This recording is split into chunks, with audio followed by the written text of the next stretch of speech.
We are program and project management professionals and qualified trainers with more than 30 years of combined industry and training experience delivering programs, projects, and related training sessions. In this tutorial, we will cover material to provide you with a good introduction on the concepts of why benefits realization is essential for program management. So, let's get into it.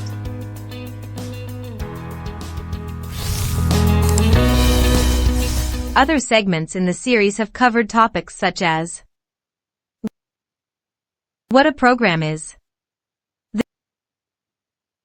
the differences between a program and a project, programs in the context of portfolios and projects, and much more.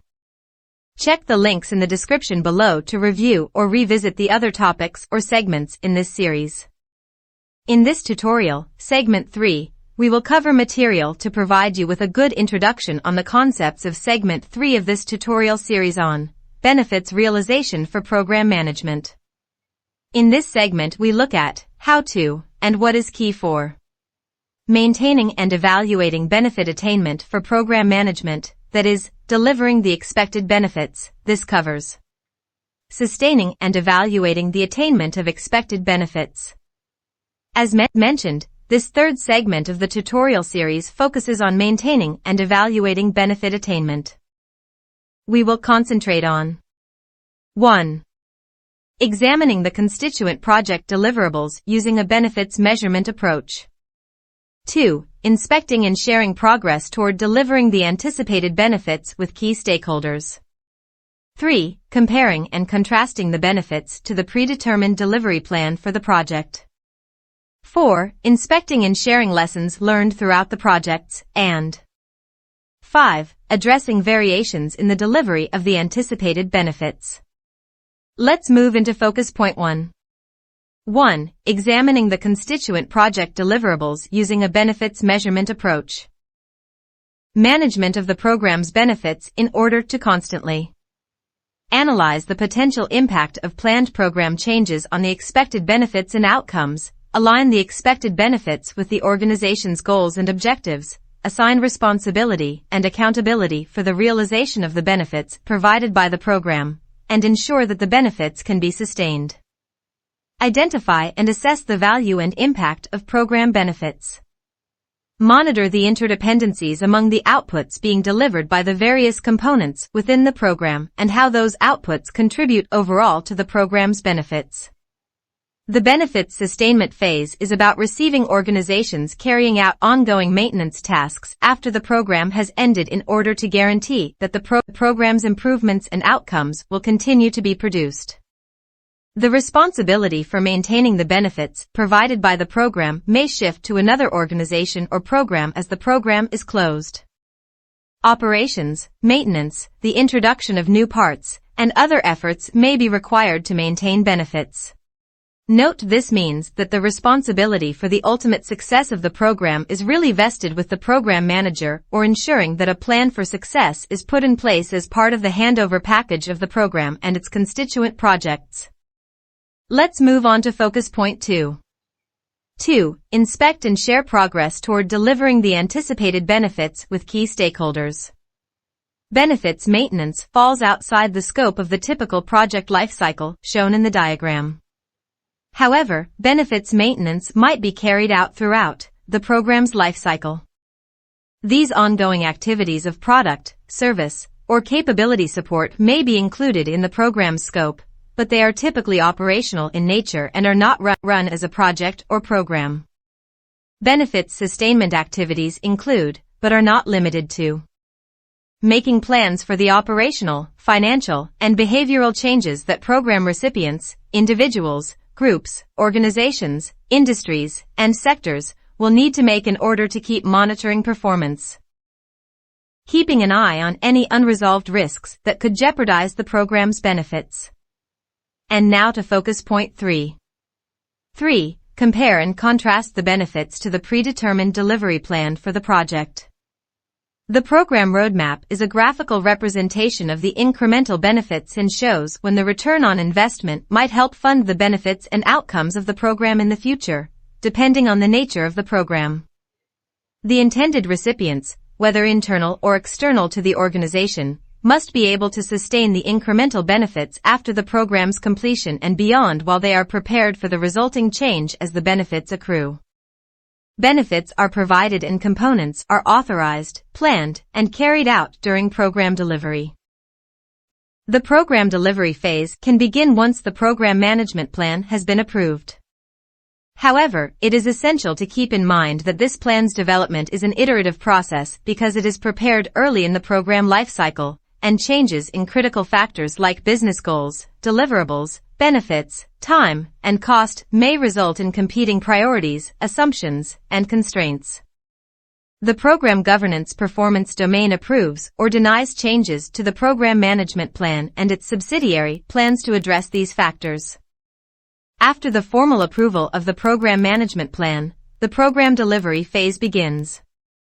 A program steering committee typically grants approval to programs. Let's move into focus point 4. 4. Inspect and share lessons learned throughout the projects. The gains and assets that the organization and other stakeholders gain from the program's outcomes are considered benefits.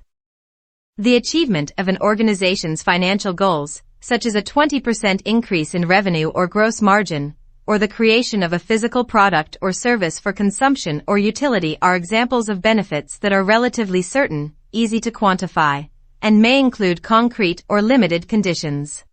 Previously completed programs and phases of active programs can serve as a source of lessons learned and best practices for new programs. Artifacts, metrics, risks, and estimates from previous programs, projects, and ongoing operations that may be relevant to the current program make up historical information. During program definition, historical information about successes, failures, and lessons learned is especially important. Finally, let's finish by looking at focus point 5. 5. Addressing variations in the delivery of the anticipated benefits. Typically, from the diagram, you can see the factors to be taken into consideration when evaluating any recommendation for the transition or elimination of a program component.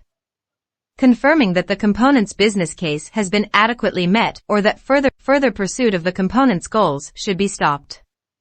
Ensuring that key stakeholders at the program level are informed of the component's closure.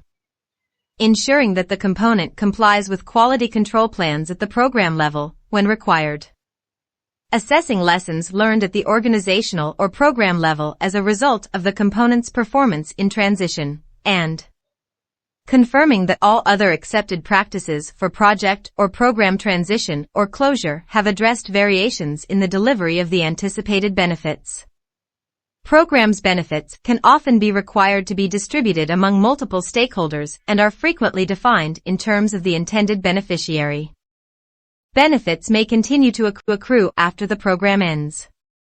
Deviations and variations in the delivery of the anticipated benefits.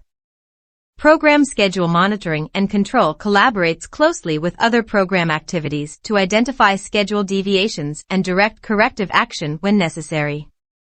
The alignment of the program's scope, cost, and schedule, all of which are dependent on one another, is essential to successful program management.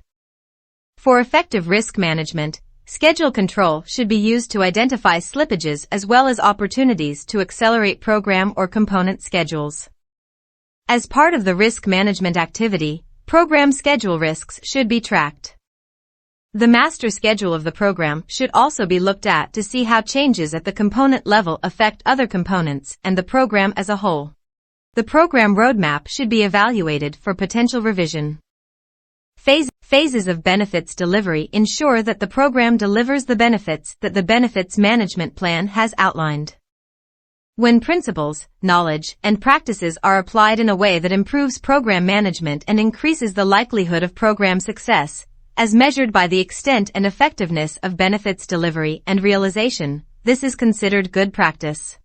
Program components, interrelated projects, may be pursued in an iterative, non-sequential manner as a result of a program's potential need to adapt to the outcomes and outputs of its components and its potential need to modify its strategy or plans. Issues and risk management are also managed together by program and project managers. Issues and risks that cannot be addressed at the project or subsidiary program level are monitored and addressed by the program manager. These risks and issues could affect the performance of the program or the delivery of benefits. Program management and project management functions. Most of the time, the job of the project manager is to handle problems and risks that come up during a project. In order to ensure that other program managers are aware of issues, risks, and dependencies, the project manager identifies them. Program managers also make certain that their programs are aware of and take advantage of any new opportunities presented by pursuing program components. The program management and project management functions typically interact in iterative and cyclical ways. Information about the program's intended benefits, objectives, and strategy flows from the program to its component projects during the definition phase. The program receives information about component project strategies, objectives, needs, constraints, and timing. Information regarding the progress, issues, risks, dependencies, outputs, and outcomes of component projects flows from the component project to the program and its other components during the program's delivery phase. During this phase, the program management function and the project management function communicate frequently to make sure that the activities of all program components are properly coordinated and fully aligned with the program's intention to provide benefits to the organization.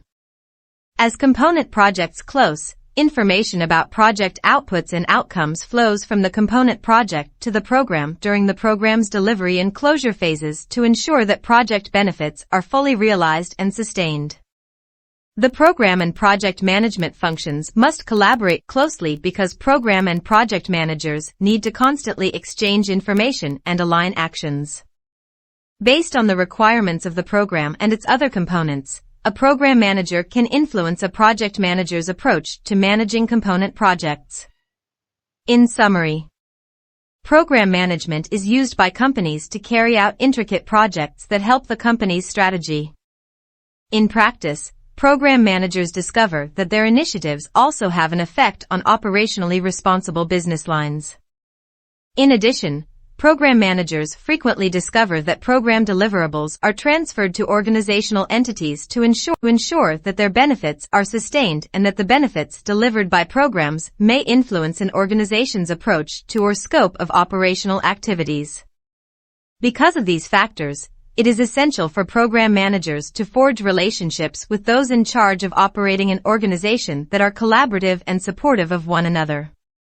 Program and operational managers are jointly accountable for ensuring that an organization's strategic goals are carried out in a balanced and successful manner.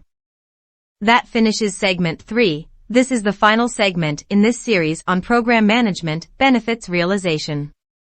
So what is a key takeaway from this segment in the series? As program manager, have you made sure all related project deliverables and variances are being measured, evaluated and communicated throughout the program? Even as part of delivery and handover? To summarize this tutorial briefly now. We covered the idea that benefits realization in program management is an important element. It is at the core of good program management. Further, that benefits realization can help ensure the program benefits which are delivered are what the key stakeholders expected. Also, that benefits realization in program management deals with the proper implementation of project deliverables, and variances measured, evaluated and communicated throughout the program. This concludes our full look into the process and concepts a program manager needs to consider in maintaining and evaluating benefit attainment and for all 3 segments of this tuition.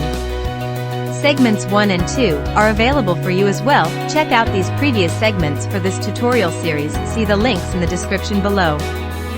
If you would like follow-up activities or exercises plus additional resources on how to continue improving your skills on this subject and related material, subscribe now to be kept informed on follow-up learning activities and additional practitioner and trainer resources. Be sure to like and subscribe for more tuition videos covering program management, project management and training tools for trainers and teachers. If you have comments, requests or suggestions on the tuition series, or if you need guidance or help at reasonable rates with your program, project, or training initiatives, then let us know in the comments below or contact us at pgmpmtrainer@outlook.com. Good luck and see you in the next tuition series.